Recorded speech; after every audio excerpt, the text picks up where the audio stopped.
baginya. Sebagai satu-satunya pastor di pulau kecil, dia ingin membawa Injil kepada penduduk pulau. Maka dia mengganti namanya menjadi Paul.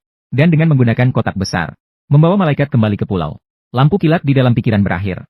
Paul yang tergeletak sekarat di dunia nyata, tiba-tiba bangun kembali. Hal ini membuat semua orang ketakutan. Hanya dalam mata biarawati Qin terpancar kegilaan. Ternyata Qin sudah menyadari ketidakberesan Paul sejak awal. Dia pernah berada di rumah pastor, menemukan foto Pastor John yang masih muda, persis seperti Paulus. Maka untuk memverifikasi dugaannya sendiri, inilah yang membuat pastor diracun. Setelah verifikasi ini, Qin menjadi penggemar fanatik Paul sepenuhnya. Keesokan harinya pagi-pagi, Paul bangun dari koma. Sudah menyadari ada masalah dengan tubuhnya.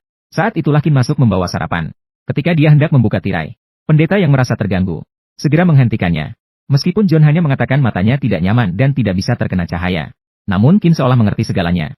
Saat berpaling sebelum pergi, dia berkata dengan makna yang dalam, "Kamu harus memberitahu orang siapa dirimu. Jangan menyembunyikan lampumu. Jika mereka tahu bahwa pendeta John yang mereka cintai telah dibangkitkan oleh Tuhan, itu akan menjadi wahyu yang luar biasa." Setelah Qin pergi, Paul mengangkat tangannya, perlahan mendekati sinar matahari. Namun akhirnya terjadi luka bakar yang parah. Sepertinya pendeta Paul telah sepenuhnya disatukan dengan malaikat. Tidak bisa lagi hidup di bawah sinar matahari. Sejak tubuh pendeta berubah, nafsu darah Yahweh juga meningkat. Untuk menekan getaran di dalam hati, dia terus berdoa sambil memegang salib. Namun kejujuran tubuhnya telah mulai meredam akal sehatnya. Melihat telapak tangan yang tertusuk karena digunakan dengan keras, Paul tidak terkendali menundukkan kepala dan mulai mengisapnya. Saat malam tiba, pendeta keluar dengan hati-hati dan meraba-raba. Setelah menemukan bahwa cahaya bulan tidak menyakitinya, barulah dia keluar dari rumah, mulai melayani penduduk desa. Dia pergi ke rumah Dr. Green, berbohong bahwa dia sakit sehingga datang terlambat. Baru-baru ini, Paul sering datang ke rumahnya untuk mengadakan misa untuk ibunya. Jadi Green tidak mempermasalahkannya. Tetap saja dia mempersilakan masuk ke dalam rumah. Namun kali ini, Ibu Green yang sadar kembali, tanpa ragu, langsung memanggil namanya. John. Pastor Paul tidak memberikan tanggapan. Sepertinya hubungan mereka tidak sederhana. Dan sisi lainnya, Eileen seperti biasa, datang ke Green untuk memeriksa keadaan janin. Awalnya dianggap hanya pemeriksaan rutin. Namun, kejadian aneh terjadi. Awalnya Eileen hamil beberapa minggu. Namun saat pemeriksaan USG, tidak ditemukan jejak janin. Seolah-olah kehamilannya hanyalah ilusi. Hal ini membuat Eileen sangat terkejut. Green curiga bahwa keguguran menyebabkan hal ini. Meminta Eileen untuk meninggalkan sampel darah. Dan meminta dia untuk periksa ulang di rumah sakit besar di daratan. Namun Eileen sama sekali tidak percaya dengan keguguran. Kehidupan yang tidak menyenangkan sudah membuat wanita ini terluka parah. Sekarang satu-satunya harapannya juga hilang. Ini sangat menghantam Eileen. Ratapan pukul 1.12. Fortunately, knowing the situation, Lilian comforted. Barulah perasaan Eileen menjadi tenang. Ini membuatnya memutuskan untuk pergi ke daratan untuk pemeriksaan ulang. Namun kejadian aneh terus terjadi. Ibunda Green yang sering menghadiri misa terlihat lebih muda dengan mata telanjang. Bahkan penyakit pikun usia lanjut pun sembuh total. Namun tanda-tanda ibunya kembali muda tidak membuat Green merasa senang. Malah timbul kekhawatiran di hatinya. Saat Green cemas, tabung yang berisi sampel darah Eileen. Namun terjadi perubahan yang aneh. Di bawah sinar matahari, darah dalam tabung reaksi tiba-tiba terbakar dengan aneh.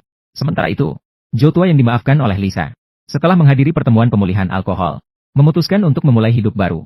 Namun dia masih meremehkan godaan alkohol. Berdiri di depan jendela toko serba ada. Batinnya sangat bingung. Untungnya, akhirnya dia berhasil menahan diri. Pergi sana. Joe yang berhasil mengalahkan godaan alkohol, berencana mencari imam untuk mencari penghiburan. Tanpa disadari, pada saat yang sama, imam juga sedang berjuang melawan godaannya sendiri.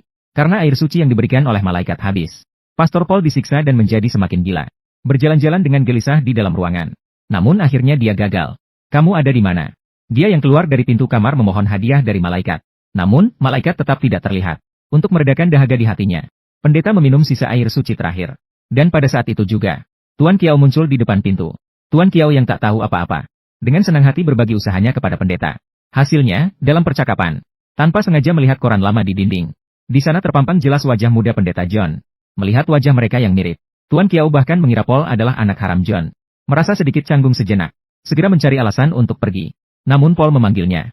Dia menghibur Tuan Kiao atas nama Tuhan, dan memeluk Tuan Kiao dan dirinya sendiri sekilas. Namun kontak langsung dengan manusia membuat pendeta kehilangan kendali sepenuhnya. Tuan Kiao yang merasa ada yang salah mencoba melepaskan diri. Namun sudah terlambat. Dalam usaha keras, Tuan Kiao tergelincir dan kepala terbentur sudut meja. Darah segera merembes ke lantai. Melihat darah Paul, tidak bisa lagi menahan pertumbuhan Yewe di dalam tubuhnya. Sama sekali tidak peduli dengan nasib Jotua. Mulai dengan gila-gilaan menghisap darah di lantai. Bahkan menjilati kepala Jotua yang dipegangnya. Sampai keesokan harinya, gereja sudah penuh dengan orang sejak pagi. Namun tidak ada tanda-tanda pastor. Keanu akhirnya pergi mencarinya. Namun saat Keanu melihat keadaan rumahnya, Dia tetap tenang dengan cara yang aneh. Dia tidak melaporkan, malah datang dengan tenang untuk menenangkan Paul. Meminta pastor untuk segera mandi, berganti pakaian dan pergi ke gereja bersamanya. Namun saat itu, pastor meletakkan tangannya di bawah sinar matahari. Asap yang membakar pun mulai muncul. Jelas dia sudah tidak bisa bergerak di bawah sinar matahari. Keanu yang melihat situasi ini tidak panik, malah kembali ke gereja untuk menenangkan warga. Menyatakan bahwa imam merasa tidak sehat. Misa sementara dibatalkan. Kemudian mereka memanggil dua orang yang paling setia kepada imam di kota itu. Datang ke rumah imam. Kapten tua dan ayah Lisa terkejut melihat pemandangan di depan mereka. Ayah Lisa bertanya apa yang terjadi. Namun sebelum dia selesai berbicara, Qin langsung menamparnya. Lalu dia memulai penjelasannya sendiri. Mengatakan bahwa semua ini adalah petunjuk dari Tuhan kepada imam. Tindakan yang diambil karena tidak ada pilihan lain. Ditambah dengan fakta bahwa Tuan Zhou tidak disukai di kota kecil itu. Sementara imam memiliki pengaruh setelah memperlihatkan mukjizat. Kedua belah pihak memiliki nilai yang berbeda. Berkat kemampuan retorika Qin, kedua orang itu menjadi pengikut fanatik. Akhirnya, di bawah perintah Qin, kedua orang itu mulai menghilangkan jejak mayat. Sementara itu, Erin mencoba mencari tahu penyebab masalah fisik saat berada di rumah sakit di daratan. Namun setelah pemeriksaan, kesimpulan yang diambil membuatnya terkejut.